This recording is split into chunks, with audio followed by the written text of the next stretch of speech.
So the national membership magazine is called The Rattle. And we make it a point to submit articles every semester to The Rattle. So that's almost piggybacking a bit off the alumni newsletter. We have submitted some stuff about Mental Health Awareness Week, so we're looking forward to that potentially getting published. But throughout our history, we've been a chapter on this campus for well over 100 years. We have had various articles get published in The Rattle, so that's always a pride point, and we have a nice stack of them sitting in the basement, secured away from those old days, I suppose. And of course, there's Greek Week. That's something that I haven't personally participated in it yet, but I've heard stories.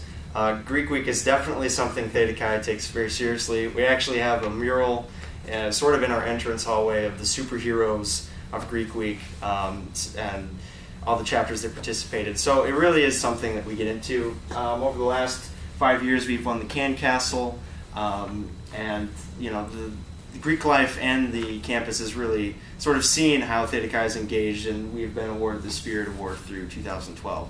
So it really is kind of something that reminds us why we are brothers. At times, case can kind of pull you away, and you focus on your studies so much that you kind of distract yourself maybe from actually being in this brotherhood. And Greek Week really is a nice 7 days to just set aside and really focus on why we are fraternities and sororities. So have a little fun too. All right, we'll get into some of the awards that we've got. So every year, our national fraternity does something called the Ultra Award. And to make it really simple, the Ultra Award has these 13 categories. They include things like recruitment, service, philanthropy, etc. There's lots of topics for the Ultra Award. And if you get at least 9 of the categories as excellent and the other 4 as average or better, you're given the Chapter Achievement Award. So from 2009 to 2010, and many years before it, and 2011 to 2014, we've gotten the Chapter Achievement Award. There's 2 particular years in the last time period where we got the Ultra. And the Ultra Award is when you achieve excellent in all 13 categories. So that was 2007, 2008, 2010, and 2011. So that's a big pride point for us. We are going to be pushing to get the Ultra again this year. The Chapter Achievement Award is nice, but the Ultra Award is nicer. Some other awards we'll talk about.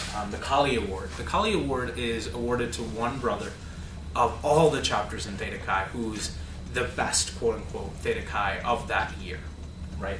That's one way of looking at it, and it's a simpler way of looking at it. And we have actually had one finalist for that award in the last few years, Matthew Richter, who's an advisor for us currently, and a winner in the last 10 years, Dan Newman, who's also one of our advisors. So that's kind of nice to have the Kali Award winners and finalists as advisors. But that's definitely one of our pride points, to know that some of our brothers, and many of our brothers, have just made such a big impact on their communities and on their universities, enough where the National Grand Chapter recognizes them.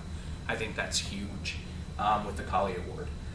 So outside of those, higher level awards, we also do a lot of recognition that's more internal. Our standards board, which handles standards or quote-unquote punishment, also gives out awards. So it adds a duality to their role. And specifically, they give things like officer recognition, brother of the semester, outstanding committee chair, etc. These are all examples of the kind of awards they'll give out. And what I love about that is it makes it easier to recognize those that may not do something incredible, but it's something that means a lot in that moment and a lot in that semester. And it's a little more home, if that makes sense. We also did well in Pitta Cup this semester, so we're just throwing that out there, which is always a good thing. And I guess the final thing we want to talk about, and this is another one of our pride and joys when it comes to us as brothers, is Ox Roast. Ox Roast is an event that's been going on for decades. And the purpose of this event is it celebrates chapter achievements, and it does it so well. Our chapter president typically gives a state of the chapter address during this event. We, every year, have gotten phenomenal speakers from National Theta Chi. Last year we had the vice president, the national vice president. Years before, we've had the president, we've had the head of the board of directors, which is separate from the elected grand chapter. This coming year, we're having one of the past chaplains come in, so we're really looking forward to that. And it really gives an opportunity when our alumni come back to engage with us to hear what's going on in the international headquarters, what's going on in our chapter. And then there's a little bit of dinner, there's some dancing. We usually have our big little ceremony. You'll figure out who your big is. One of the more solemn moments during the festivities is actually the memorial ceremony, where we recognize those brothers who have fallen and ultimately who have moved on. And I guess that's another aspect of the event that just adds some color to it, and it makes it a little more interesting. And what I really, really want to emphasize on this event is I think this is one of the best ritual-based, public ritual, of course, but based interpretations of our ritual that we have. This event does so well, along with Mental Health Awareness Week, of really defining our chapter, where we are, where we're headed, and why we live by our values. And we get to hear a lot of stories, and we get to have a lot of time together in an environment that's not only professional, but a little bit of fun, too. So that's just about everything. Thank you so much. Are there any questions?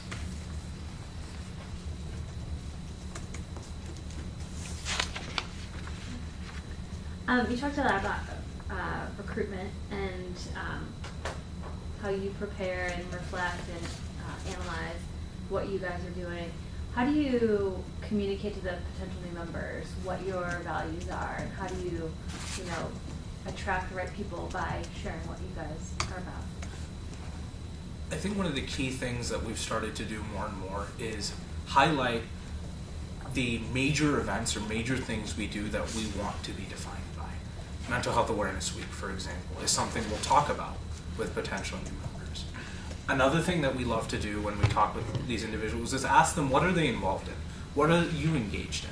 I think it's key when you're interacting with someone to get a deeper picture of who they are, and that will allow you to understand, are they going to be able to fit in? Depending on what are the things that they like to do in their free time. That doesn't mean that we're pigeonholing them if they say one thing or the other, but what that does allow us to do is say, oh, this person has a deeper commitment to something, rather than just being, hi, I'm here taking classes, And I think that's key, and that's something we do talk about during our recruitment workshops, is ask a lot of questions. Your goal is to get as much information as you can to understand where they are in their life and what they care about. And that's what we focus on.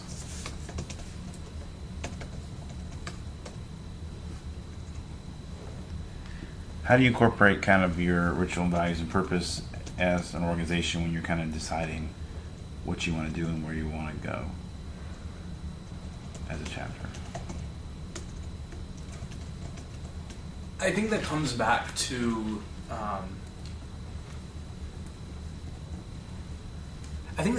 assessment to some degree. When after assessment, we typically chat about whatever it is that we assessed, right? And when we're doing that assessment, it is a part of the conversation. Does this fit into who we are? Does this fit into the assisting hand? Does this fit into where we want to head? And I think it's more of a conversational point to get at your directly answering your question, is do you talk about it? And I think that's the best way to do it. And ultimately, something that I've challenged my officers every single time that we've met is, when you decide to do an event, does this fit our identity and our character? And I think that's important. And that is something that they take to heart.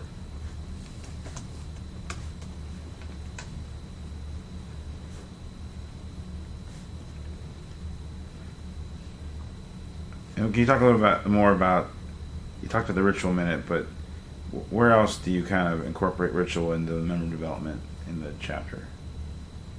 The new member education process? No, I don't. Not outside the member education process. Right.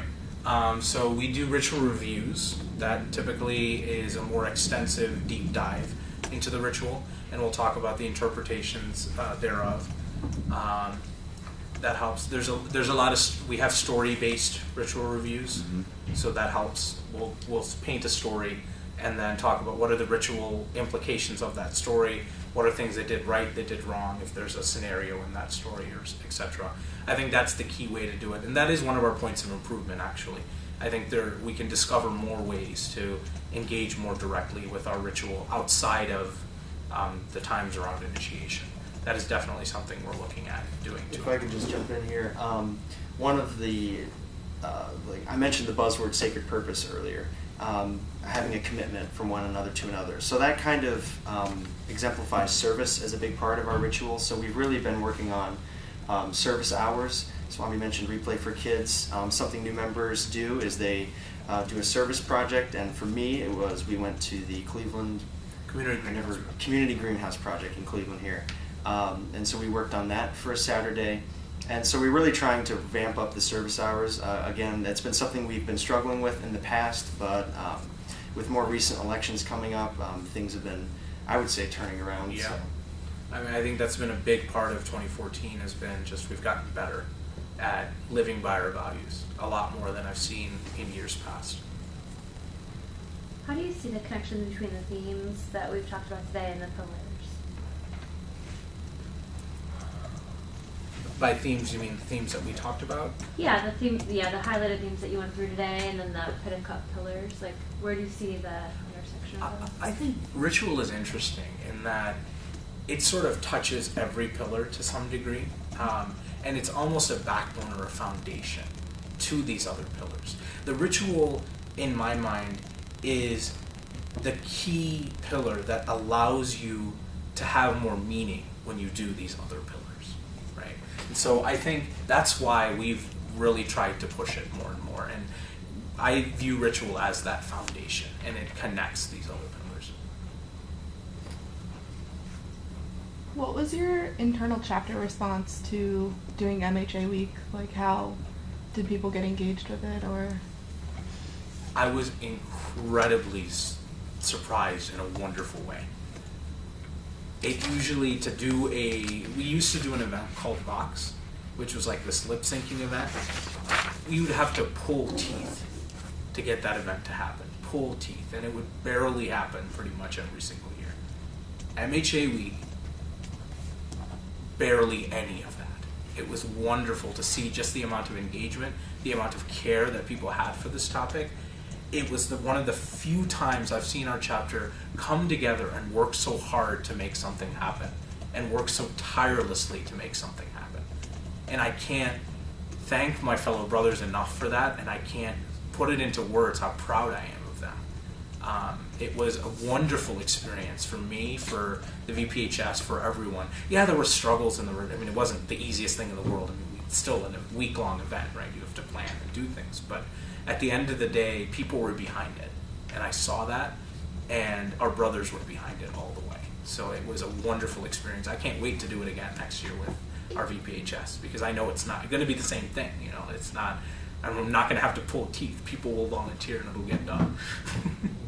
I think also because it was so new, with VPHS being a new position, James Fitzpatrick, he was our last Vice President of Health and Safety. He worked so hard to get to get Mental Health Awareness Week rolling, that I think people saw the diligence he had.